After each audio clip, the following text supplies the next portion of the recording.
Right, ladies and gentlemen, when it's Tuesday, it's the Raw Leadership Talk.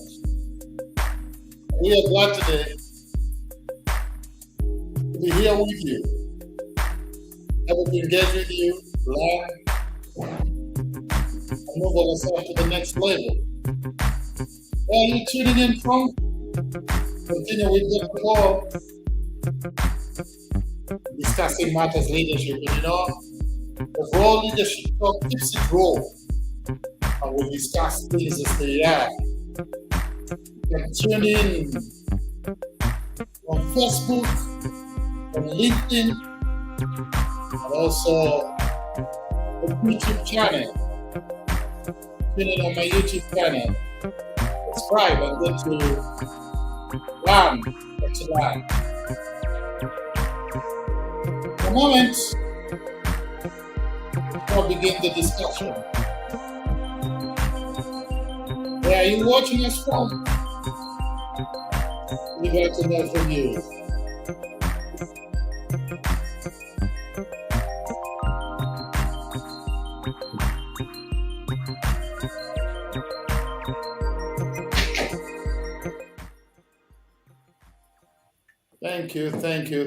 Thank you very much. Dr. Paul, how have you been?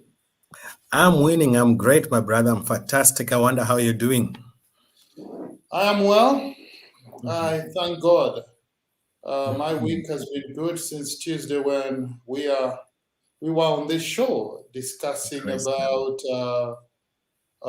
inclusive leadership. Something that cannot be ignored by organization in this post-COVID era. And just to do a recap, Dr. Paul, about inclusive leadership, what is it and why it is important to have inclusive leadership in an organization? Just to keep our audience, especially those who maybe are joining us today and they were never there last week, just to help them understand where we are coming from, where we are, and where we're going to be going today. Sure, that's great. And we said that inclusive leadership is the ability to manage and to lead a heterogeneous group of people so that they can work effectively and efficiently, whilst at the same time recognizing their uniqueness. And we said that each individual brings in their talents and their giftings into the organization, irrespective of their background, irrespective of their education status, irrespective of their ethnic groupings, nationality, and all those other things that we use in our modern day society to divide people according to things and classes. And we said this form of leadership creates an environment where people are appreciated for the value that they bring into an organization or they bring into a network that they belong to. And inclusive leaders are individuals who are able to recognize that uniqueness in each person's capabilities, and they are able to harness that uniqueness by creating a conducive environment, which we referred to as psychological safety. And we said that when people feel psychologically safe in any environment, there are certain things that do happen immediately in their lives. And those are the things we relabeled as importance of inclusive leadership. So one thing we said that happens is that it unleashes people's potential and creativity. When people feel safe and included in an environment and that whatever they do is appreciated and honored, they are able to dream more. They are able to do more beyond the call of duty. The second thing we said why this inclusive leadership is important is that we recognize that there is no one person who is the epitome of wisdom. We have to recognize that everybody who participates in any organization, in any place, they carry those innate talents and giftings. And the task of leadership is to create an environment where those talents and possibilities can find expression. And when they find expression, they collectively raise the value of the organization or the work that they do in that organization. And thirdly, we said it's the only way to make leadership possible in this post-COVID-19 era. A leadership that does not appreciate that there is more than what you see in an individual, then it means already that organization has decided to be static and stagnant to an extent that its death is just on the horizon. Organizations that are thriving and are winning are those organizations that appreciate that people bring in uniqueness into their environment, and that uniqueness must be given an opportunity to find expression. Those are the ones who make things happen. And as we said, lastly, is that everything rises and falls on leadership, just as our mentor, Dr. John C. Maxwell says. So if it doesn't begin with the leadership, then forget about thriving and winning in such an organization. Wonderful thoughts there. And I believe those who are joining us for the first time today and they were never there last week, we'll encourage you to go and subscribe to my channel and watch that video, the recordings of last week when we began this series. And we're going to be here for the whole month on inclusive leadership. And I believe you and your team, you can mobilize each other, watch these things together and see how do you make inclusive leadership work in your organization. But Dr. Paul, looking at today's topic, what are the barriers to inclusive leadership? What are the barriers to inclusive leadership? That's a very important question to reflect on, because whilst one want to look at the positive side of inclusive leadership and what it entails, inclusive leadership is a serious responsibility on the part of the leaders. And if they're not able to drive inclusive leadership as a process, then the barriers that we're going to highlight shortly can become an impediment to the vision that they anticipate to have in Yes. their own organization. So the first barrier is what I call attitudinal barrier. When people have attitudes towards people that are not positive, they are not nurturing attitudes, where people have this latent negative vibe towards individuals within the organization or within the network, that creates a situation that impedes inclusive leadership. It creates some kind of barriers, including psychological barriers. When people do not see each other beyond the race, or beyond the color of their skin, or beyond their religion, or beyond their ethnicity, already those barriers exist in people's subconscious. And therefore, Yes. in that kind of an environment, you inhibit inclusive leadership, because already there is something that it makes, there's already like a hurdle to be crossed before I reach to the other person psychologically. So the Yes. second barrier is the physical barriers. One of the things that organizations are doing now, even more and more. I don't know whether you've seen that in Kenya, but at least in South Africa, in Durban, where I am, I'm seeing that is where now organizations are creating open spaces for working. It's no longer people working in small offices where you can't even know your neighbor, because you only come straight into your office. You don't know who's next. So what's Yes. happening now, the barriers are being removed, and people are working in an open space. You can literally see somebody coming in, and you can be able to see them going. You can interact with them without having to go through a door. And those spaces are being created so that there will be more interaction amongst staff, and there is more information sharing. At the same time, it's breaking away any barriers, including psychological barriers, because offices, for example, have a way of creating barriers in people's minds. Yes. People become so desensitized about a person's next door, because there is nothing really to connect about. I just come into your office and you come into your office, we do what we do, and at the end of the day, everybody goes home. But when we create these open spaces, you can hardly ignore a person. You will definitely have to see me, and I have to definitely see you. And when we see each other, we will talk.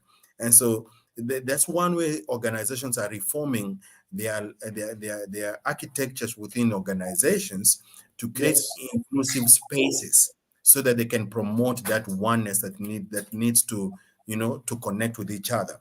The other barrier that can really inhibit inclusive leadership is poor communication. As we said Yes. last week, communication is a very important factor in enabling inclusive leadership, because if information has to be received, there has to be two-way process.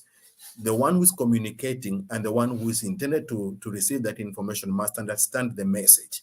And so Yes. communication only happens when the receiver of the information understands what the sender of the information intended to do.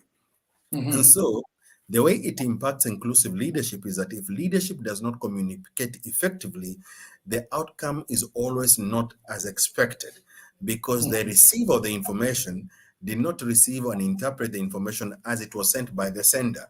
So mhm. communication can become a very serious barrier to inclusive leadership, where people now start in an organization, starting working from assumptions. I assumed you said, or I Yes. thought you said, but that's not Mhm, what I intended you to do. So communication, if it's not handled properly within an organization, can become a very big barrier to inclusive leadership. And the other aspect that becomes a barrier is when there is lack of clarity about roles and responsibilities of individuals.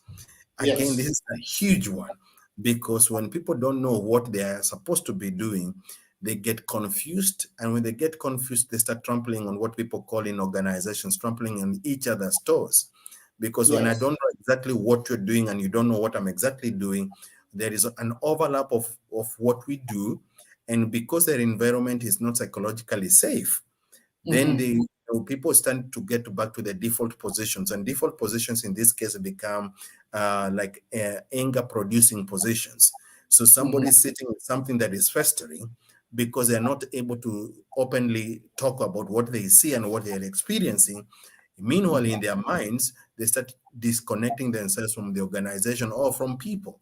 Over mhm. time, their efforts are affected, the productivity is affected, the innovation is affected, and one thing always leads to the next until to the extent where now perhaps people even leave organization. Dr. Maxwell says people do not leave organizations, people leave people. People leave people. That a powerful quote. People actually don't leave organization. When people Yes, leave, it's because there's somebody in the organization that doesn't make them comfortable, and so they exactly. decide they want to leave this person. Yes, yes. Mhm, And that's the danger. When people get to that point, you might lose your best talent because mhm, it was not properly managed, or the environment was not conducive to harness the relationship to an extent that individual talent can be manifested and can even add value to the business or to the mhm, entity. And so when lack of clarity, or what I would call ambiguity in terms of roles and responsibilities, can become a serious impediment to mhm. creating inclusive environment where people feel valued, acknowledged, and they are respected.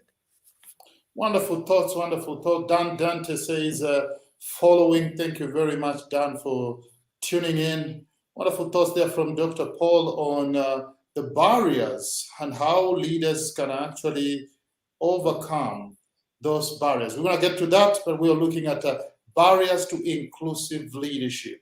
And how then do leaders overcome these barriers? Because there seem to be so many barriers, especially in our continent of Africa.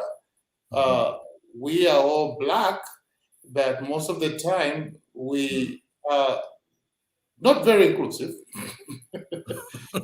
I don't know. We have so many small things, and I usually say these small things hinder people from going into great things and seeing the Exactly. big picture.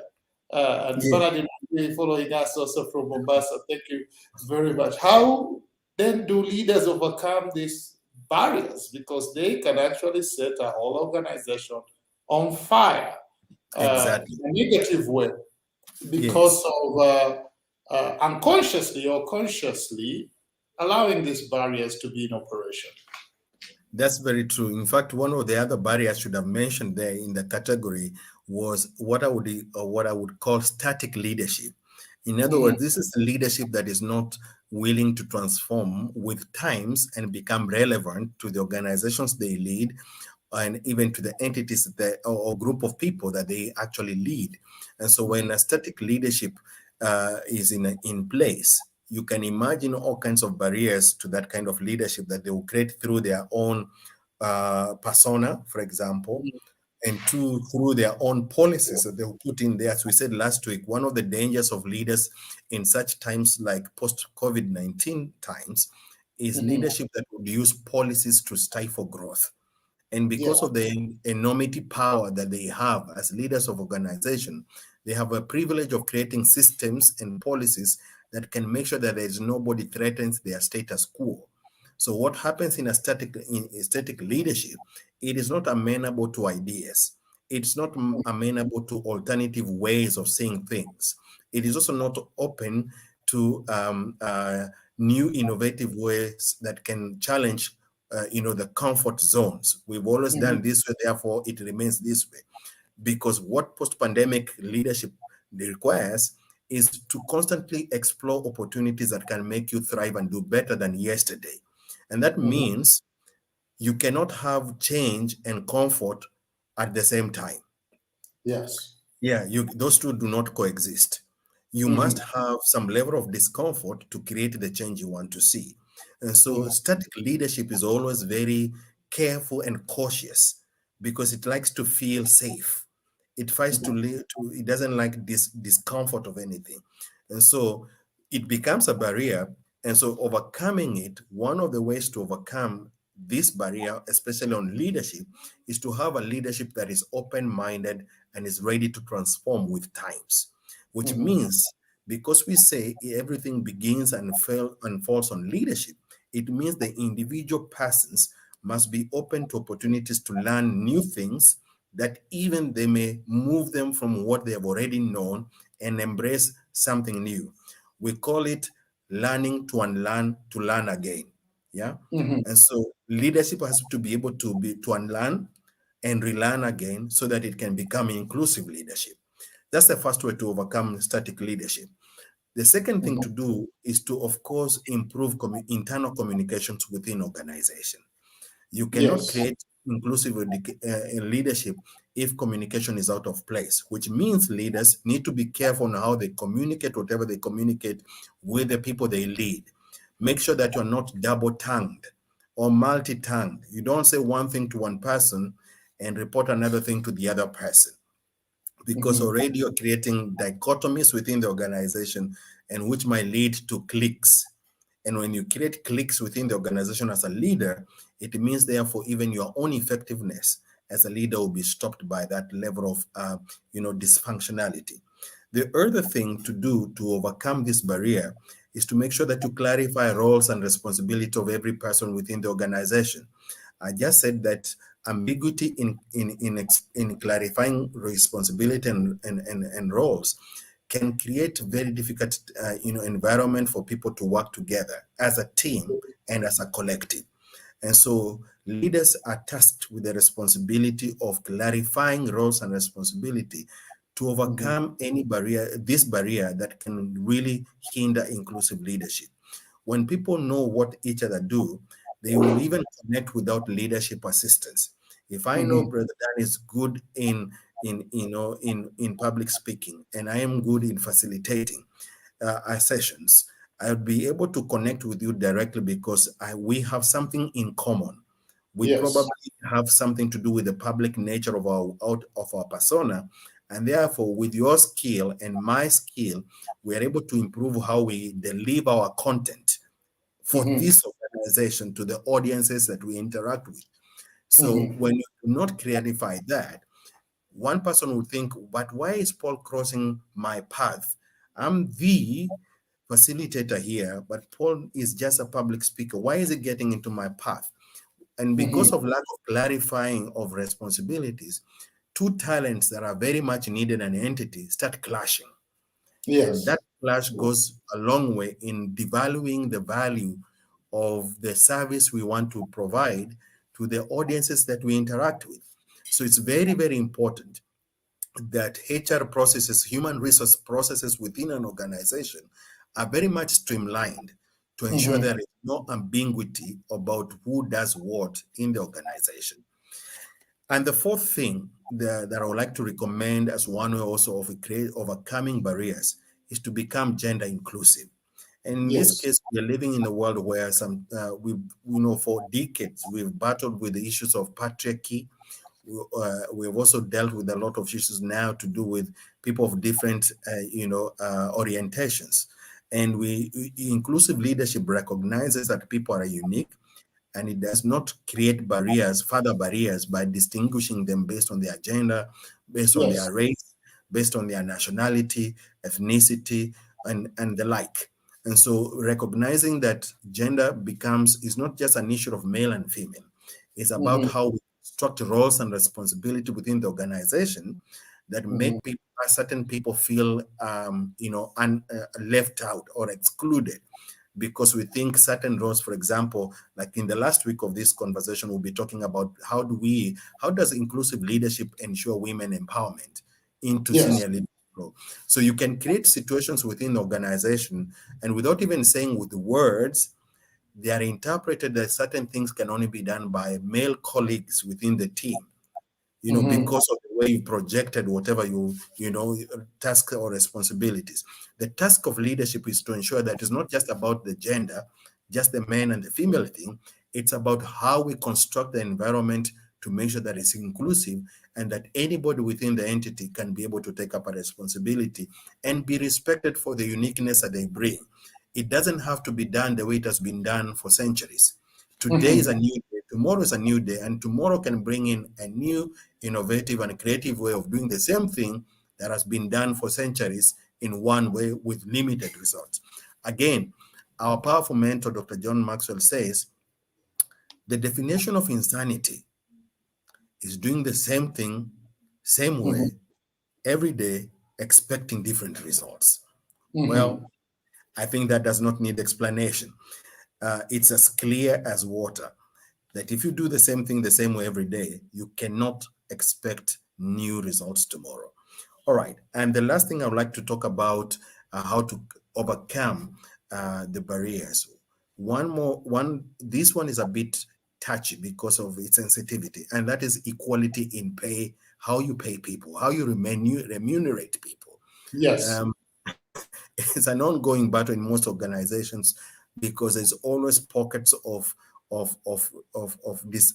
unhappy people who tend to Yes. think they're producing more than other people within the organization and they're not remunerated correctly. And so you cannot create an inclusive environment if there is barriers in people's minds that even the way people are remunerated for their efforts is Yeah. either based on where they came from, relationship with the leadership, or education status, of past experiences with the organization, all those things, if they're not properly clarified. So, Dr. Paul, Mhm, in the interest of time, uh, mhm, just in a few words, how then do you deal with that? Because there are a lot of dynamics. There is here you have an organization that maybe doesn't have capacity to really remunerate people well. It's still growing. And then there is that organization that has the capacity, but that still doesn't do that. And then there is this organization that has his priorities upside down, its priority upside down. And so it's a small organization, but it's remunerating people highly to the extent that actually you can predict what's going to happen in the next few years with that kind of an organization. So I don't know, in a few minutes, how do you do that? Well, first of all, it begins by communicating. If people Mhm. understand how people are remunerated within the organization, then there is less noise about the disparities. The problem is when people do not know and they're second guessing that people in this organization are paid well because they are close to to the leadership of the organization, or they Yeah. have links to the to the chairperson of the board and things like that. It becomes very difficult to promote inclusive leadership at that level. Again, the other part, of course, is when the grading scales are not also not communicated to people. So, for Mhm. example, if you do not tell, if as a leader of the organization, I do not tell my colleagues that I am privileged to lead, that one way to earn your pay rise is by going back to school, for example, and earning an extra qualification, Mhm. then it will be very difficult for them to understand if ever by any chance they get to know somebody X who was considered a junior person is now on job grade Y, and Mhm. nobody knows how this person has actually moved from job group B to job group Y, and there is no tangible evidence of outputs, that makes this person to be distinguished. So that ambiguity always in organization makes problems. So the HR policies must be very clear about how people are remunerated, And of course, whilst the salary issues are always the confidential matters between the employer and the employee, but there has to be a way of people knowing the scale. They may not Yes. know exactly what I'm earning, but they know the scale. So that Yeah. if people come into the organization with qualification X, they always start at job group certain. And then they work their way up, and then they expect this much. So for me, it's about communication and clarity of HR policies within the organization that make that kind of equitable thinking about pay rise. Of course, people will never be paid the same in any No. organization, but there has to be clarity about how people get paid so that there is no being within people's minds. Thank you very much, Dr. Paul. Always a pleasure to have Dr. Paul in the Role Leadership Talk. And I'm sure if you've been following us, you are learning a lot as far as inclusive leadership is concerned. And in this show, we're going to be keeping it real and matters leadership, leadership, leadership. And one of these fine days, we're going to be discussing also about personal leadership, because sometimes personal leadership hinders you from growing to become the best version of you. And so you wonder why you're being bypassed even in organization, because you are not really provoking yourself also to grow. And so Yes. until next time, from the studios of the Africa Center for Public Speaking in connection with Dr. Paul Kariuki, all the way from Durban, South Africa, we want to tell you goodbye and inform your friends. Let's see you next time. I want to leave you with the words of John Quincy Adams, who said, if your actions inspire others to dream more, learn more, and do more, and become more, you are a leader. You are a leader. Thank you very much, and may God bless you.